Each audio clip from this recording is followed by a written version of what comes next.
126페이지에 보시면요. 선민의 열조와 언약 한번 보겠습니다.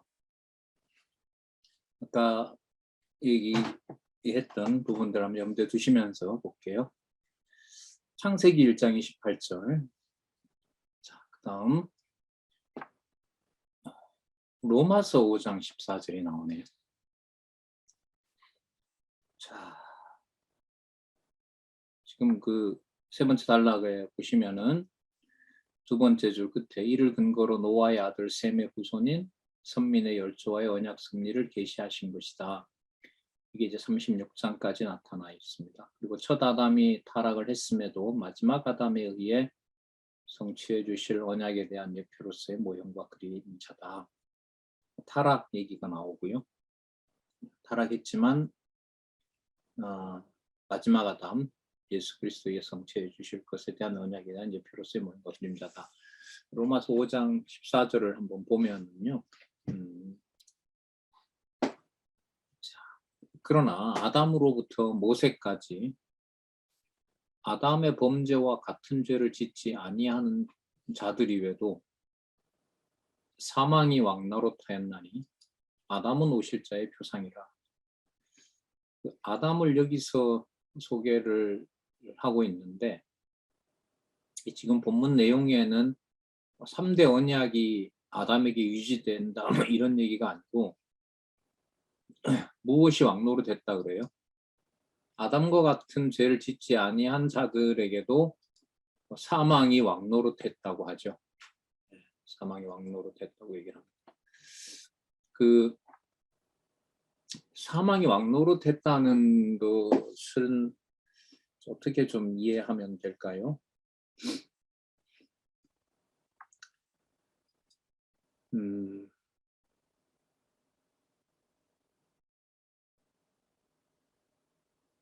그 선민의 열조에게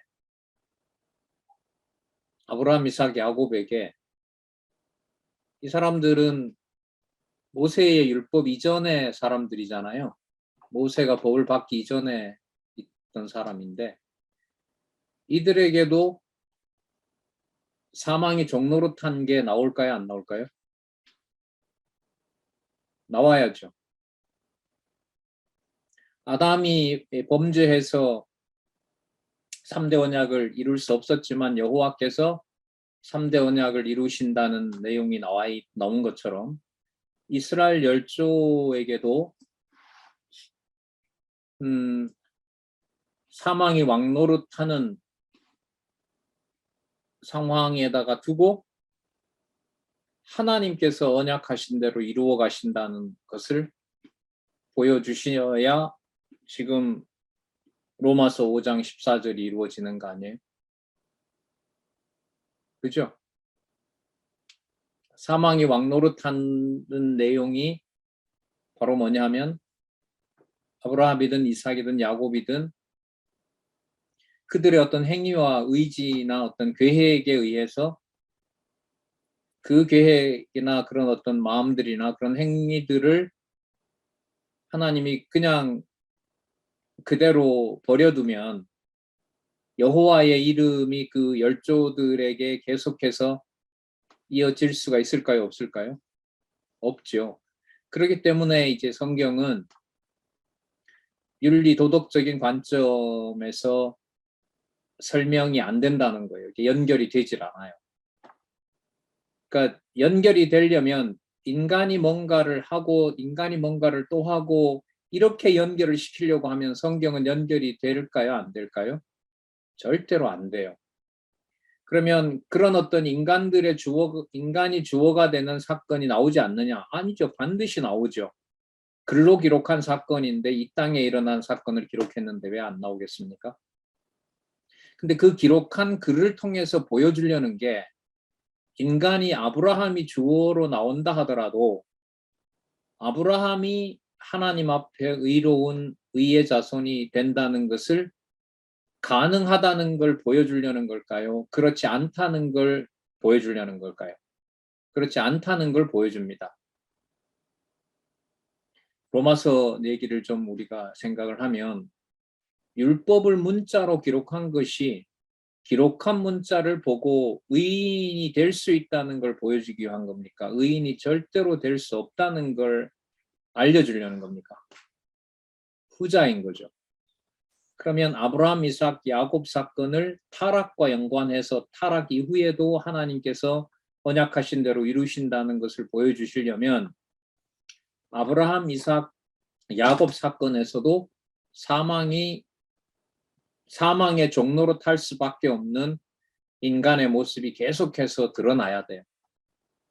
이게 여러분 뭐하고 관계가 있냐 하면 하나님의 전능성하고 관계가 돼요. 하나님의 속성 가운데 제일 먼저 나오는 게 뭐냐면 전능성이잖아요. 전지, 전능, 무소불위 이렇게 무소불위는 성경에도 나오잖아요. 그러면 전능하시다라는 말은 인간이 무능하다는 거고요. 전지하시다는 말은 인간이 무지하다는 거고 하나님께서 모든 것을 당신의 정하신 뜻을 이루는 것이 의롭다는 말은 인간은 모든 행위가 어떻다? 불의하다라는 걸 얘기를 하는 거죠. 그런 틀에서 창세기 12장에서부터 36장까지 아브라함, 이삭, 야곱 사건을 보면 연결이 전부 다 돼요. 아브라함의 실수, 야곱의 이삭의 실수, 야곱의 더 많은 그 어떤 계략들, 그 모든 것들 속에서 결국 결정적일 때마다 누가 나타나시냐면 여호와가 나타나세요. 그래서 12장에서부터 36장에서 누구 주어를 확인하는 일? 여호와 하나님께서라는 주어를 확인하는 게 너무 재밌어요. 아브라함이 어떻고 이삭이 어떻고 야곱이 어떻고 하다가 그때 여호와께서 사자를 보내사 여호와께서 그날 밤에 여호와께서 이게 탁탁 들어가게 돼 있어요. 자, 그럼 그 사이에 여호와가 등장하실 그 앞에 바로 사망의 종로로 탈 수밖에 없는 인간의 모습이 드러납니다. 노아 후손들에게도 아까 드러났다 그랬죠. 노아 당시 사람들에게도 드러났죠. 아담에게도 어떻게 합니까? 드러나게 하죠. 누구에게나 맡기니까. 사단에게 맡기잖아. 사망의 종로로 타게 하시잖아. 그러면 우리는 여기서도 성경신학에서 말하는 무슨 눈요? 죄인의 눈을 누가 하신다는 거예요? 하나님의 언약 성취 섭리를 위해서 하나님이 그렇게 하신다는 거죠. 그게 아까 뭐하고 극적인 대조가 되냐면 그런 어떤 의도 인간으로부터 끌어낼 수 없는 바로 이러한 존재인데 그 존재를 아까 계시록하고 아까 고린도전서 15장을 생각을 하면 부활의 영광까지 생각한다면은 우리가 이 몸을 가지고 이 땅에 살아가는 이 사건이 신비로움 그 자체인 거죠. 아무것도 내 것으로 가져올 게 없는데 그 지위나 약속해준 내용으로 보면 상상도 할 수 없는 부활의 영광을 누리고 있는 자들이 바로 성도인 거죠. 우리 같은 사람도 있고 이렇게 좋고 편안하고 거의 뭐 지상에서 현재로 보면 가장 안락한 나라로 살기 좋은 나라로 평가받는 이 나라에서 그리고 몇 시간 가면 지하에서 몰래 그 주기도문 한번 외우는 게 소리 내어 외우는 게 소원이라고 하는 동포들이 살고 있는 그런 방식으로도 가고 있고요. 예, 자, 그걸 우리 생각을 하시면서 기존에 알고 있던 아브라함, 이삭, 야곱의 생각을 좀 벗어나도록 이 책은 안내를 하고 있습니다. 앞부분에 오늘 살펴본 대로요. 자, 한번 볼까요? 로마서 5장 14절, 그 다음 12장에서부터 20장, 아브라함 나오죠? 창세기 1장 28절에서부터 고린도전서 5장 45절이 나오네요. 살려주는 영. 그러니까 무슨 사건 떠오르세요? 생명도 자손 언약을 하나님이 이루시고 이루어놓은 자손도 궁극적으로 하나님이 이루는 아브라함의 대표적인 사건 두 가지. 부활과 관계해서. 부활은 전적으로 하나님이 관리하는 하나님 자녀의 생명. 두 가지. 뭐죠? 태어나지 못하는데 태어나게 한 거. 아브라함이 만들었어요? 아니잖아요.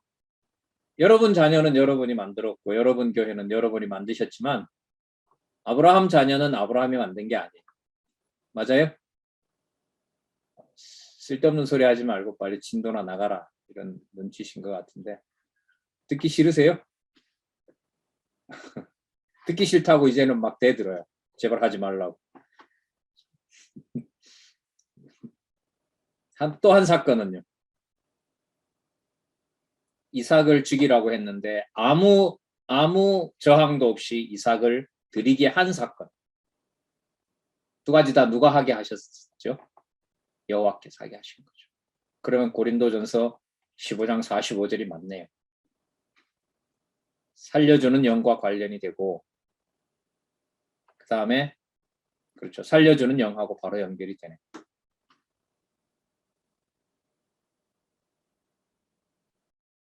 어떻게 이렇게 맞게 만들어놨죠 도대체? 이 성경을 어떻게 이렇게 보도록 만들어놨을까요? 진짜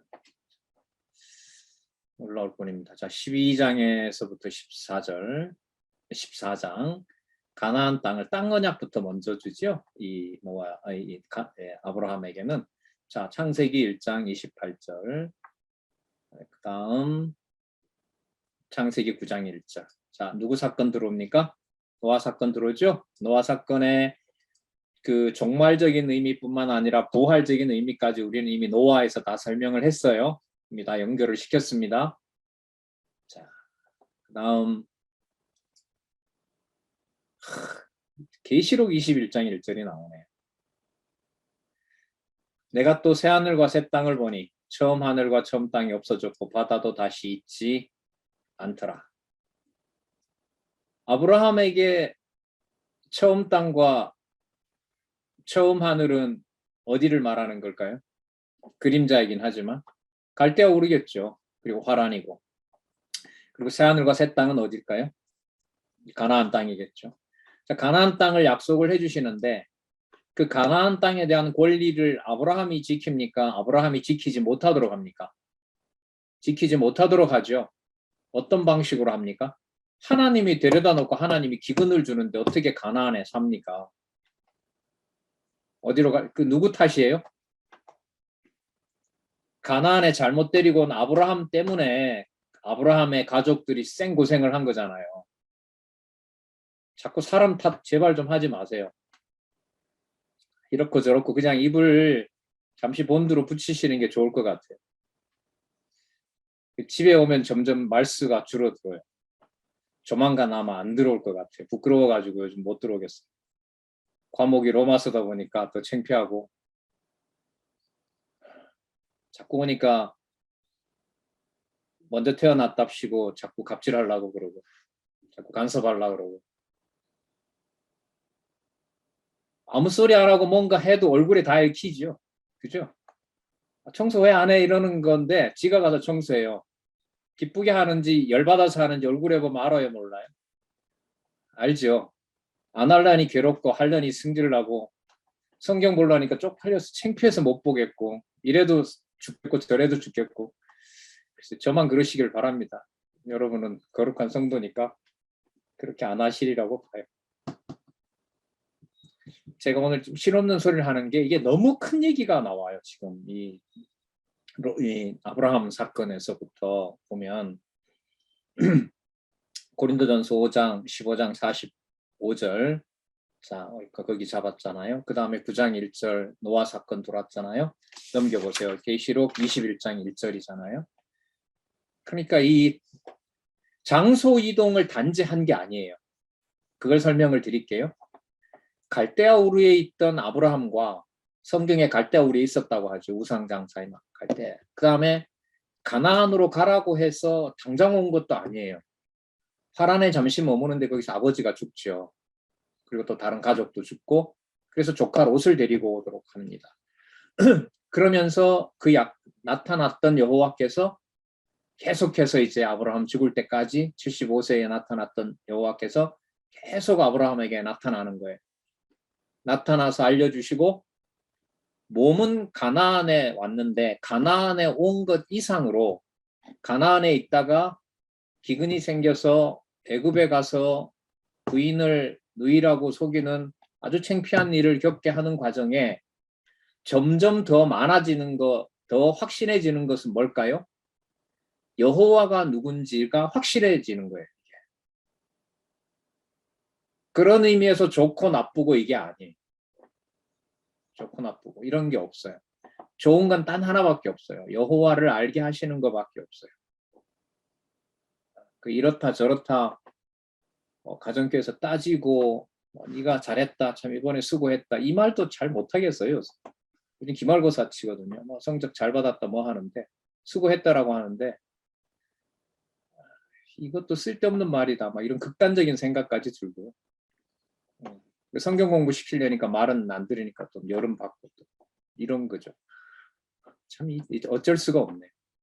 그런데 이 과정을 겪으면서 여호와 이름이 기억나게 되고 여호와의 이름을 나도 부르게 한다면 다른 사람도 누가 부르게 할까요? 지혜롭고 총명한 나만 여호와가 기억이 나고 저렇게 사람 중심으로 사는 저 사람은 여호와가 기억이 안 날까요? 아니잖아요. 아니에요. 이 과정을 누가 겪게 해요? 아브라함이 겪게 하잖아요. 땅 언약에서 그렇게 하고요. 또 자손 언약에서 이루실 자손 언약에서도 그렇게 하죠. 더 하잖아요. 여기 75세에 불렀는데 안 주잖아요. 그리고 중간에 누구를 낳게 합니까? 이스마엘이라는 실수를 또 하게 하잖아요. 그리고 잘 키웠는데 또 갖다 바치라고 하잖아요. 그 사이에 또 부인을 또 한 번 그 부인하게 되는 일이 벌어지잖아요. 그러니까 그 모든 과정들이 아까 보세요. 처음 하늘과 처음 땅이 없어지고 뭐와 뭐를 주는 새하늘과 새 땅. 새하늘과 새 땅에 가니까 아까 성전이 있다 그랬어요? 없다 그랬어요? 없다 그랬죠. 그럼 거기 누구 이름만 있어요? 여호와의 존재와 여호와의 영광 광채만 있는 거예요. 이 과정이 아브라함 사건에서 이미 드러났다는 것을 그리스도는 아실까요? 모르실까요? 너무나 잘 아시죠. 너무나 잘 아시죠. 모세율법과 선지자율과 시편에서 나를 가리켜 기록한 것이 이루어져야 하시고 내가 뭐라고 하시죠? 누가복음 24장에서 죽었다가 살아난다라고 얘기하세요. 그럼 무슨 땅과 무슨 땅이에요? 처음 땅과 처음 받았던 것들이 전부 다 이 땅에 와서 회복했지만 그리스도는 그 몸을 다시 내어주게 되죠. 그리고 부활하시면서 그 내용이 마치 가나안 땅에 들어가는 것처럼 부활의 생명을 확증하는 역사가 일어납니다. 그걸 그리스도는 빨리 가시고자 했고 붙잡지 말라 그랬고 보혜사 성령이 와서 전 지구적으로 예루살렘에서부터 땅끝까지 이루어지는 역사가 실체적으로 이루어지고 실체적인 자손들은 마음에서부터 마음판에다 새긴다 그랬고 질적으로 다른 자녀를 성령께서 낳게 하신다고 약속하셨고 그 비밀이 예수 그리스도 오시기 직전의 사건 성령께서 첫 번째 성령 두 번째 성령이 있는 게 아니잖아요. 삼위 하나님의 사역 가운데 성령 사역으로 교회 실체를 이루는 마지막 시대의 사건 그리고 진리의 말씀이 확정되어야 성령의 사역이 확정되므로 완결된 성경신학 성경신학에서 한 절도 전체 구조와 연관되어야 여호와 계시라는 여호와 살아계신 것이 증명되게 하신 말씀운동의 역사 그 사건을 아무 공로 없이 우리는 너무나 자주 너무나 값없이 이렇게 만나게 하신 역사 하지만 세상의 처음 것에 대해서는 점점 애착을 갖게 하면서도 거기에 얽매이지 않게 하고 진리의 말씀을 보게 하시는 역사. 이게 이제 이 창세기 1장 28절, 창세기 9장 1절, 그리고 뛰어넘어서 계시록 21장 1절로 연결되는 누구의 사건요? 아브라함 사건 중에서도 땅 언약 사건과 관련된 겁니다. 놀랍죠? 이 책은 이런 면에서 이게 참 사람이 갖다가 막 미일 수가 없는 일인데, 막 무슨 인센티브나 진짜 원로께서는 진짜 싫어하시는 일이지만은, 제가 장안중앙교회 13년 전에 왔을 때 막 청년들하고 공부하고 이러니까 옥수수 알지? 늘 그러세요. 자주 얘기하셨어요. 뭔가 청년들에게 인센티브를 걸어놓고 너 잘하면 이거 해준다 이거 해준다 이렇게 할까봐 제가 그러면서 본인은 보란 듯이 그 수십억 당 받았던 문서를 팍 돌려줘 버리시더라고요. 교회 개혁했으니까 나도 개혁해야지 돌려주시더라고요. 그럼에도 불구하고 이런 사실 이러한 진리들을 좀 풍성하고 깊게 확산시키고 또한 좀 많은 글들을 좀 누군가에 의해서 좀 연구가 되도록 이렇게 하고 싶은 마음에서는 인센티브를 걸어놓고 장학생이라도 모집하고 싶어요. 3년 동안 이 과정 하면 미국 유학 보내준다 이런 독일 유학 보내준다. 아마 돈 있으면 그거 할 것 같아요. 제가 시험에 들든 말든.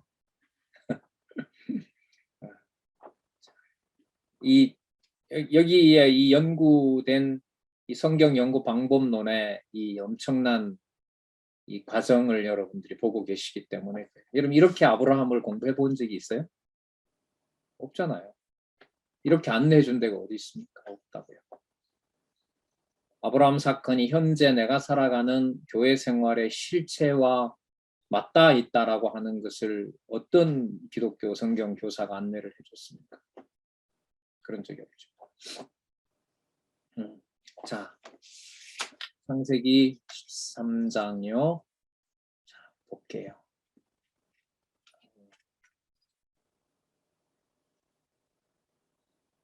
언약의 땅에 거주하는데 창세기 12장 7절 구체적으로 들어가네요. 여호와께서 아브라함에게 나타나 가라사대 내가 이 땅을 네 자손에게 주리라 하신지라. 이게 13장이니까 12장하고 연관이 돼요. 이건 여러분 뭐냐면 장이 연결되네 이거예요. 맞죠?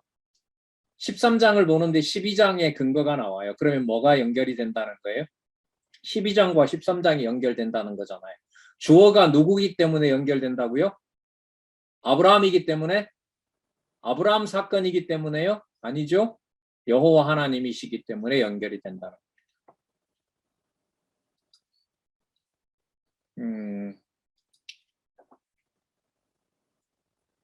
자, 그 다음 내가 새하늘과 새 땅을 보니 처음 하늘과 처음 땅이 없어졌고 바다도 있지 않더라. 이거 계속 사용하고 있네요, 진짜. 그러니까 이게 강조죠. 아브라함에서 새하늘과 새 땅 해석 못하면 강론하지 못한다 이 말이에요, 이게. 그러면 여러분 이게 구절 맞춘다고 안 되는 거잖아요.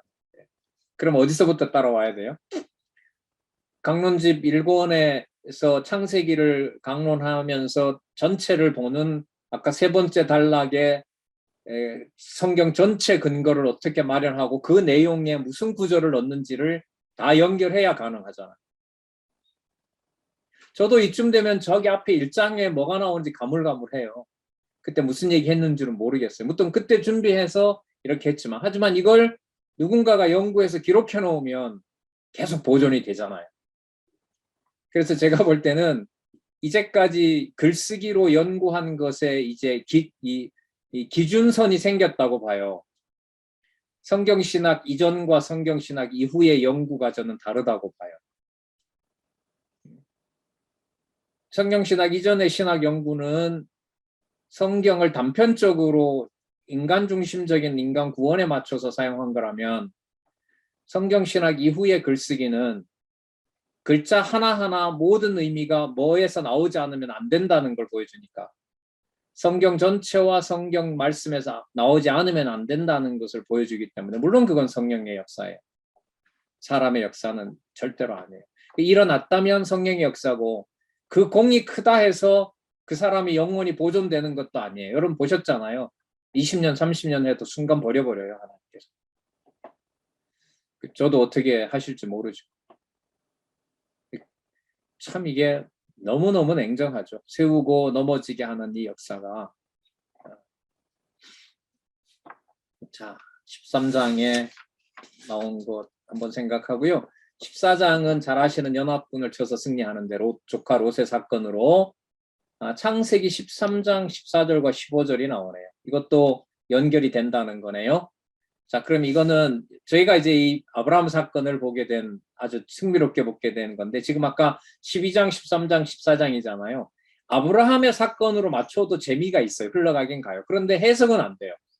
해석이 안 된다는 말은 아브라함이 이렇게 했으니까 그럼 여러분들도 이렇게 하세요라고 하면 될 텐데 그게 안 된단 말이죠. 그렇게 적용할 수 있는 게 아니에요. 그러면 누구 주어가 나와야 돼요? 여호와 주어가 나와야겠죠. 근데 실제로 그 고민을 하고 보잖아요. 들어와요. 여호와 주어가 나와요. 아, 이거 여호와께서 이렇게 나가시는 거구나.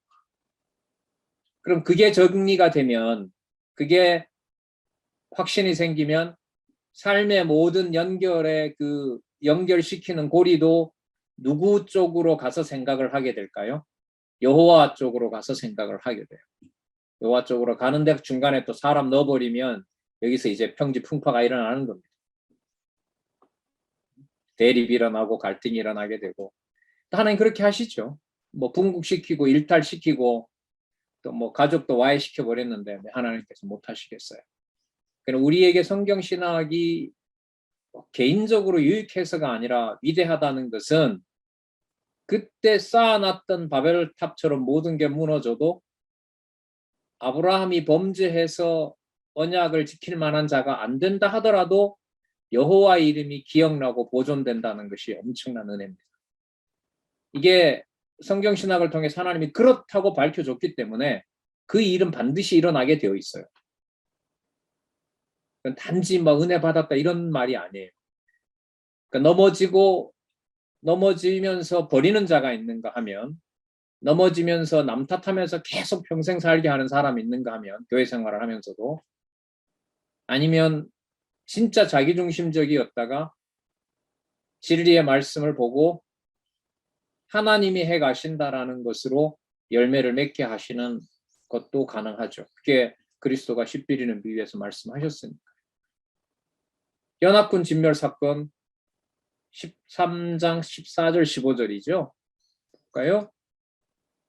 롯이 아브라함을 떠난 후에 여호와께서 아브라함에게 이르시되 너는 눈을 들어 너 있는 곳에 동서남북을 바라보라. 보이는 땅을 내가 너와 내 자손에게 영원히 주리라 하니라. 아브라함이 그 땅에서 어떻게 보면 통치자 노릇을 해야 되고 그 땅을 보호하고 복의 근원이 된다고 했잖아요. 그러니까 그 주변도 여호와의 이름을 알아가야 되는 거죠. 그러니까 전쟁에서 승리함으로써 아브라함이 누구다라는 사실이 알려져요. 저 사람 누구냐? 아, 저기 하란에서 왔고 갈대아 땅에서 왔대, 우르에서 왔는데 그가 여호와라는 신의 명을 받아 이 땅에 와서 살고 있다. 아, 그래? 아, 그래서 오늘 이 전쟁에서도 자기 조카 롯도 구하고 바로 가나안에 정착할 수 있는 그 전쟁 승리도 일어난 것이다. 그래서 저기 아브라함은 누가 함께하고 있는 자다? 여호와가 함께하고 있는 자다. 이게 이제 드러나게 되는 거죠. 그 사건이 바로 연합군을 쳐서 하게 하신 내용이 있는데 이걸 또 계시록으로 가요. 계시록 18장에는 여러분 뭐가 나오냐면 음녀와 짐승 권세가 이제 드러나서 망하게 되는, 최종 망하게 되는 내용이 바로 이 그 18장, 계시록 18장 내용이거든요. 큰 음녀 권세가 멸망한다는 예언과 함께 그 음녀가 이 땅에 나타나게 되고, 그리고 그 음녀의 멸망을 선포하는 사건이 여기에 나타나게 돼요. 그러니까 아브라함이 롯을 구하기 위한 구출 사건과 계시록에 나타난 18장 사건을 이렇게 거대한 틀 속에서 연결하는 건 쉽지가 않아요. 너무 많은 무리수가 따르거든요. 전쟁 이러면 뭐 여호수아부터 시작해서 자기 민족 죽인 사건, 분열한 사건, 민족끼리 남북이 전쟁한 사건, 뭐 이방이 들어와서 예루살렘을 아시리아 블레셋 제국이 숱하게 죽인 사건, 이 어마어마한 사건들이 엄청나게 많아요. 근데 그 모든 사건들을 다 설명을 하면서 아브라함이 롯을 구한 사건과 성경 마지막에 큰 음녀를 멸망시키는 사건으로 다 이어서 설명을 하려면 이 역시도 한 부분이 아니라 어떻게 돼야 돼요? 다 알고 있어야죠.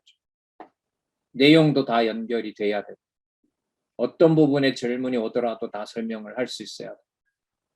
자, 그걸 우리는 여기서 지금 또 보고 있는 거예요.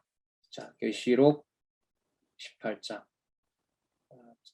멸망, 큰 음녀에게는 반드시 멸망이 임할 것이라는 것을 예언하고 있고 음녀의 멸망을 선포하는 내용이 후반부 내용입니다. 그 다음 땅 언약을 이렇게 확증해 주시고요. 확보해 주시고 15장에서부터 16장까지 자손에 대한 언약이 나타나죠. 자손에 대한 언약 한번 볼까요?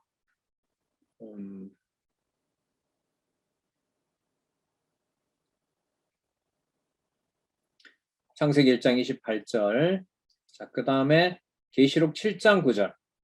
아까 나왔던 구절이죠. 이 일 후에 내가 보니 각 나라와 족속과 백성과 방언에서 아무라도 능히 셀 수 없는 큰 무리가 흰 옷을 입고 손에 종려가지를 들고 보좌 앞과 어린 양 앞에 선다.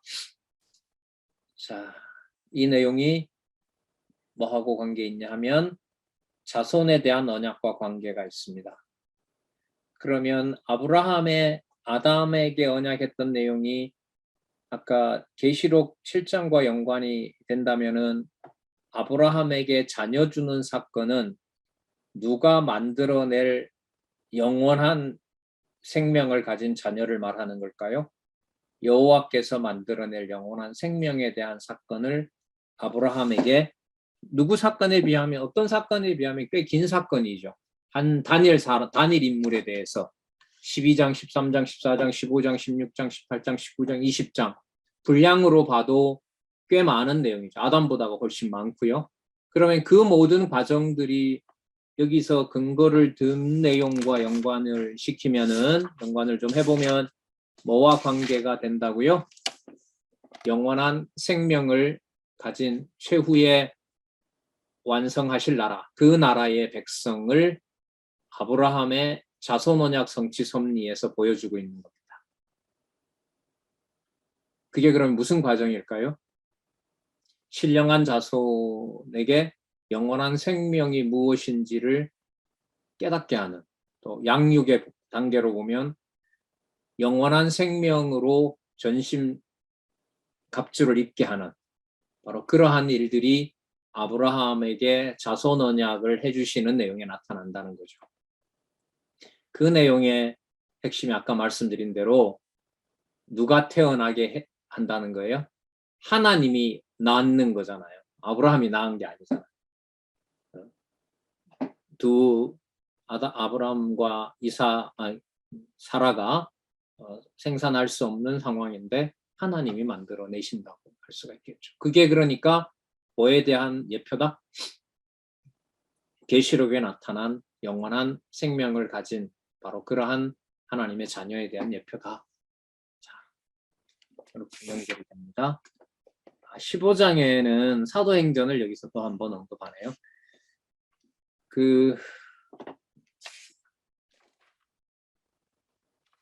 아까도 말씀을 드렸지만 사도행전 사건은 계시록하고 연관이 되고 노아하고도 연관이 되고 자 여기 누구하고도 연관돼요?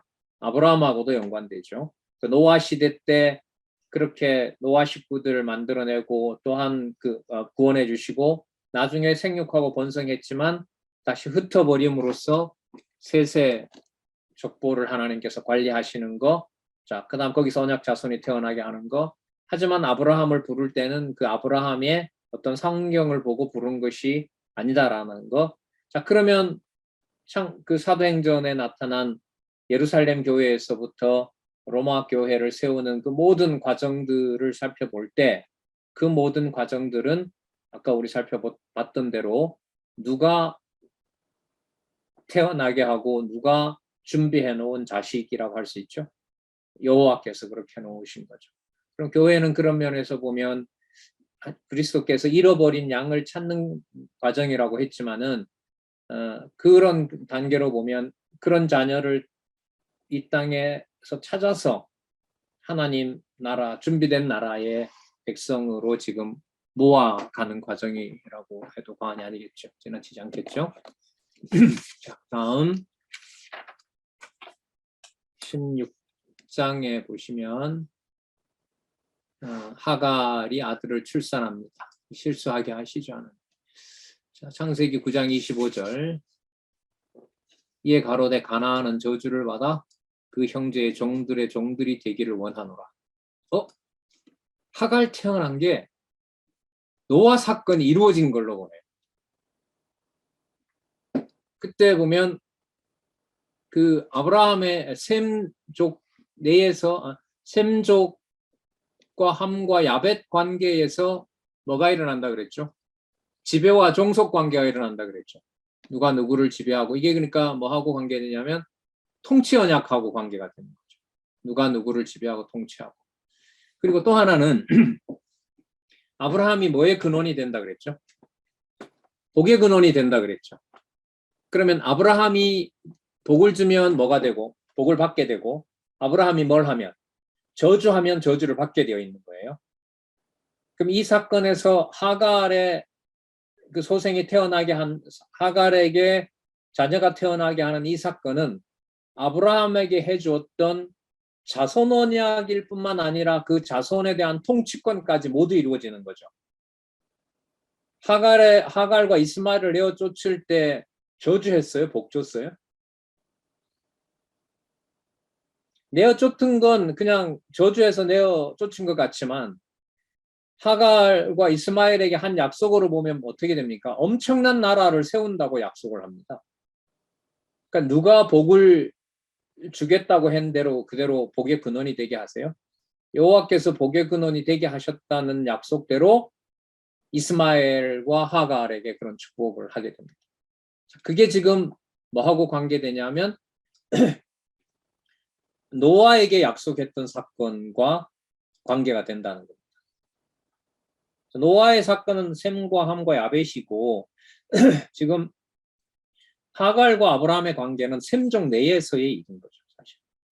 그런데도 이거에 들어오는 말은 뭐냐면 그 나중에 여러분 그 이삭이 에서와 야곱을 잉태하게 되잖아요. 하지만 하나님이 누구를 택합니까? 야곱을 택하잖아요. 똑같은 거죠. 그러니까 같은 셈족 내에서도 아브라함 말고 다른 많은 지파가 있지만 누가 누구를 중심으로 여호와를 알게 된다는 거죠. 아브라함의 후손을 통해서. 그러니까 아브라함에게 복과 저주를 받으면서 여호와가 여호와 되신다는 사실을 알려주시겠다는 약속인 겁니다. 그래서 지금 창세기 9장 25절을 그렇게 이해하시면 되고 갈라디아서에 보면 이 내용이 나왔죠. 이걸 지금 이렇게 인용을 합니다. 그러나 성경이 무엇을 말하느냐? 계집종과 그 아들을 내어 쫓으라. 계집종의 아들이 자유하는 여자의 아들로 더불어 유업을 얻지 못하리라. 자, 여기서 보면 그 아브라함이 그 쫓아내죠. 아브라함이 쫓아내죠, 나중에. 그래서 이 쫓아내는 사건을 갈라디아서에서는 좀 심오하죠. 이게 영적인 것과 육적인 것, 그 다음에 모형적인 것과 실체적인 것을 이삭과 이스마엘 같이 아브라함에게서 나왔지만 전혀 성질이 다른, 전혀 그 뿌리가 다른 이삭과 이스마엘 사건을 갈라디아서에서 얘기를 하고 있죠. 갈라디아서는 물론 이제 실체에다 맞추고 있고요. 그 실체의 그 비밀은 아까 고린도전서 15장 45절에 나와 있는 대로 어디까지 가게 돼요? 그게 부활인까지 가게 돼요. 부활인으로서 갖는 그 진짜 하나님과 그리스도와 더불어 통치하는 바로 모든 3대 언약을 직접 실행하는 그런 몸인 부활인과 관계가 되거든요. 이 갈라디아서에 초점을 맞추면 이렇게 되죠. 그 눈에 보이는 예루살렘이 뭐가 되냐면 이스마엘이 돼요. 눈에 보이는 유대, 그러니까 육적인 모든 것들이 하갈의 소생인 이스마엘이 됩니다. 시내산에서 받았던 그런 율법이 개인의 의의를 이루는 것과 연관을 시키면 그것도 전부 어디에 해당돼요? 그 하갈에게 해당이 돼요. 그럼 여기서 송두리째 뭘 다 없애버리는 거예요? 혈통으로 말하는 유대인들의 하나님 자녀되는 자격은 존재한다, 존재할 수가 없다. 절대로 존재할 수가 없다는 걸 얘기를 하세요. 그럼 이게 점점 뭐로 가까워져요? 유기의 몸을 완전히 다 생명이 집어삼키는 사건은 우리의 몸이 무슨 몸이 됐을 때 일어나는 일이죠? 부활체가 됐을 때 일어나는 일이거든요. 그러면 이 갈라디아서에 인용한 그 갈라디아서 4장 30절에 나타난 이 내용은 아브라함 사건에서 하갈을 그 이스마엘을 태어나게 하고 그 다음에 이삭을 주는 이 사건에서 그리스도의 뭐까지 다 설명이 되고 있죠 벌써? 죽으시고 뭐할 사건? 육은 내주고 그 다음에 영은 하나님과 같이 된다는 사실을 여기서 보여주고 있는 겁니다. 그러니까 이 갈라디아서를 넣음으로 해서 성령께서 택한 자녀들을 중생시키고 마지막 이제 요한계시록에 그 자녀들을 다 모아서 완성할 때까지 그 성령의 사역 내용을 교회와 관련된 성령의 사역을 지금 무슨 사건에서 보여주고 있다는 겁니까? 아브라함의 자손 번창, 특히 여기 보면 하갈이 아들을 출산해서 결국 내어 쫓게 하는 이 사건에서 모두가 다 드러난다는 거죠. 지금 오늘 때 보면 땅 언약이든지 자손 언약이든지 이 사건에서 보여주는 어떤 이 차원은 이 세상에서 아브라함에게 구체적으로 이루어지는 사건이 그 본질은 어디에 있는 영혼을 관리하는 하나님의 능력이 됩니까? 하늘에 속한 하나님 자녀의 생명을 성령께서 오셔서 태어나게 하고 중생시키고 말씀으로 양육하고 그 말씀을 위해서 나중에 육적인 몸도 다 없애버리면서 영생의 자녀가 되고 그리스도와 더불어 이 세상을 통치하게 되는, 만물을 통치하게 되는 거죠. 악의 세력들을 통치하고 또 운영하고 관리하고 그 모든 것들에게 동참시켜주는 그 권세까지 아브라함의 그 15장, 16장에 나타난 사건하고 관계가 됩니다. 그러니까 15장이 아까 사도행전이었어요. 그죠? 사도행전이 근거였고 16장이 무슨 내용이었습니까? 갈라디아서가 들어왔어요. 그럼 사도행전 1장 8절에 그 교회는 갈라디아서 내용으로 보면은 그림자 얘기인 거예요? 실체 얘기인 거예요? 실체 얘기인 거죠. 그럼 이 지상의 실체를 실체로 되게 하기 위해서 그럴듯해 보이는 모든 그림자는 전부 이제 복종시키게 되는 겁니다. 그래서 양육시켜서 무장시키고 투쟁하게 하시는 것하고 관계가 돼요.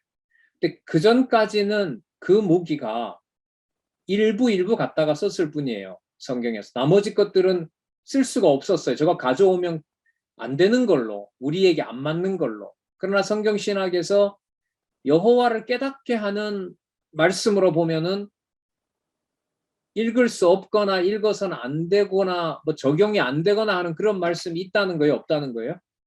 전혀 없다는 거예요. 전부 생명을 생명으로 태어나게 했고 그 다음에 기르게 하는 사건이고 그 모든 사건에서 교회 성장에서 누구의 존재가 들어오는 겁니까? 머리 대신 그리스도와 그것을 창세전에 약속하신 그리고 앞으로 준비하실 새하늘과 새 땅에서 주실 바로 그 영원한 생명인 그리스도와 한 몸인 교회의 실체를 창세기 15장과 16장에서 이미 이렇게 선명하게 밝혀주고 있습니다. 그러면 나중에 이스라엘 역사가 구체적으로 전개되면 될수록 아브라함에게 했던 이 약속보다 더 상세하게 하나님의 백성을 영원한 생명으로 성령께서 교회를 세우시고 그리스도가 직접 통치하시는 바로 그 내용에서 더 분명하게 나오겠죠. 뭐 여호수아가 전쟁했다, 뭐 다윗이 전쟁했다, 뭐 골리앗을 다윗이 이겼다. 그런 거는 지엽적인 것 중에 지엽적인 그런 일이 되어버리는 거. 예, 5분 남았는데요. 우리 음성 푸시고 질문 있으시거나 혹은 하실 말씀 있으면 하시기 바랍니다.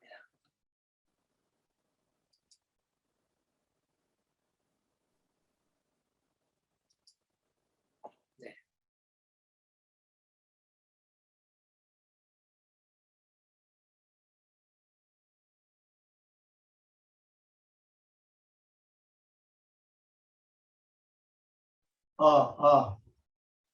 안녕하세요.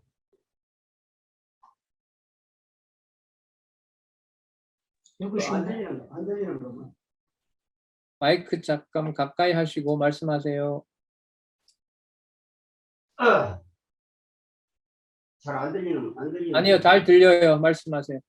잘 들려요? 네, 오늘 이제 창세기를 이렇게 들으면서 뭐 양이 많으니까 이제 자세히는 모르겠는데 그 고린도전서 15장 그 45절에 있는 네, 그 살려주는 영, 네, 그 살려주는 그 영이 이제 그 부활로 이렇게 연결해서 이렇게 말씀하셨는데, 네, 저도 이제 만약 이제 이렇게 막연하게 우리가 그 부활이라고 하면 예수님의 부활, 또 우리가 이 몸이 또 이렇게 신령한 몸으로 부활, 그런 그 용어를 이제 많이 이렇게 와닿고 그랬는데, 오늘 이제 이 말씀을 들으면서 그 부활이라는 용어가 이렇게 새롭게 들려서 제가 네, 올바로 들었는지 안 들었는지 한번 알아보기 위해서 질문을 하는데요. 네, 그 이제 우리가 이제 그 사망에서 생명으로 옮겼다. 네, 또 새로운 피조물이다. 네, 또 그러면서 이제 그 어떠한 그런 걸 그냥 막연하게 우리는 그냥 구원받았다. 하나님의 자녀가 됐다.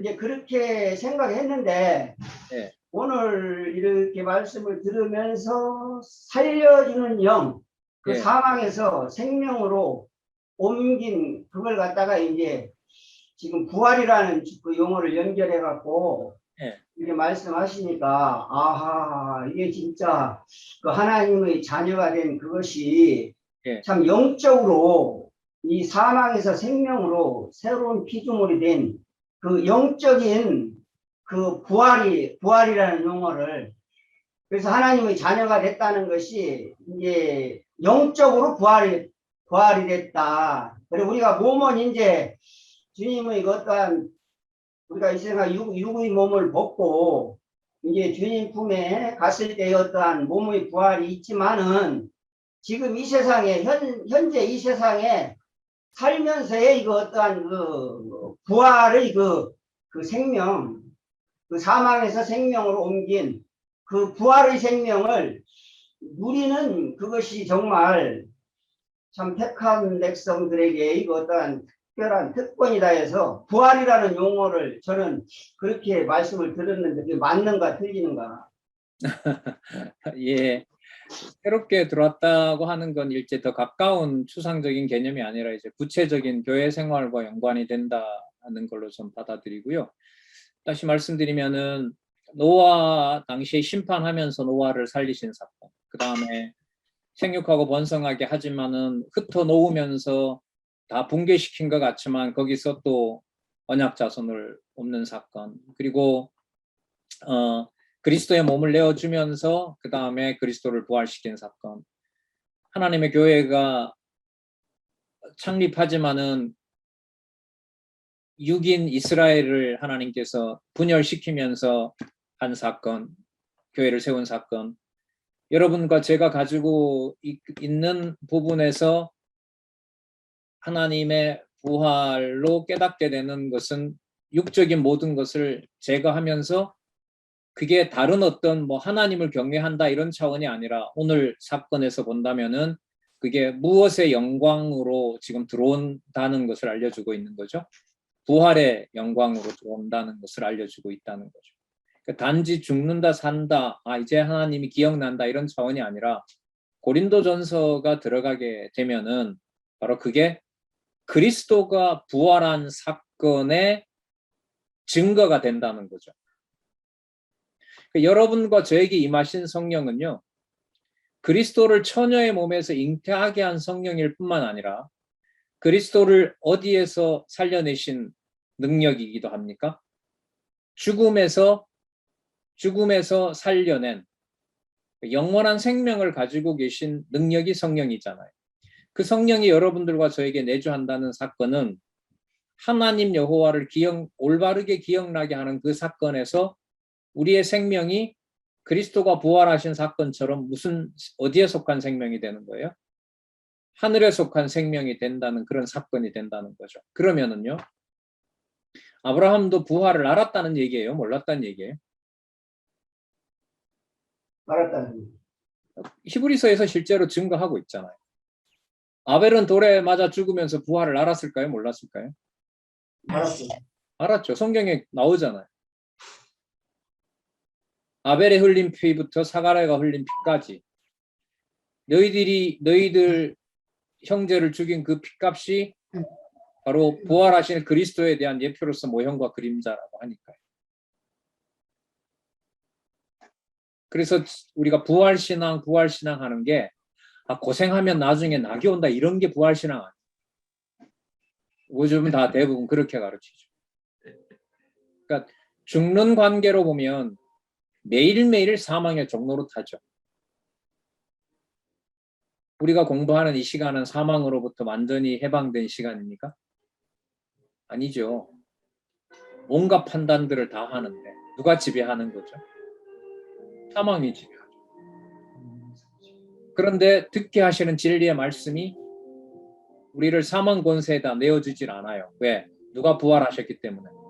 그리스도가 부활하셨고 시키신 그 영이 진리의 말씀으로 여러분들과 저희를 살려주기 때문에 이런 의미에서 부활신앙은 가능해요. 거기에 사용은 돼도 견디다 보면 나중에 천국이 온다. 이거는 현실적으로 그 말씀이 능력이 나한테 무관하다. 나와는 무관하다. 이 말을 스스로 말하는 것하고 똑같죠. 네, 설명이 된지 모르겠습니다. 네, 감사합니다. 네, 또 다른 말씀 있으면 주십시오.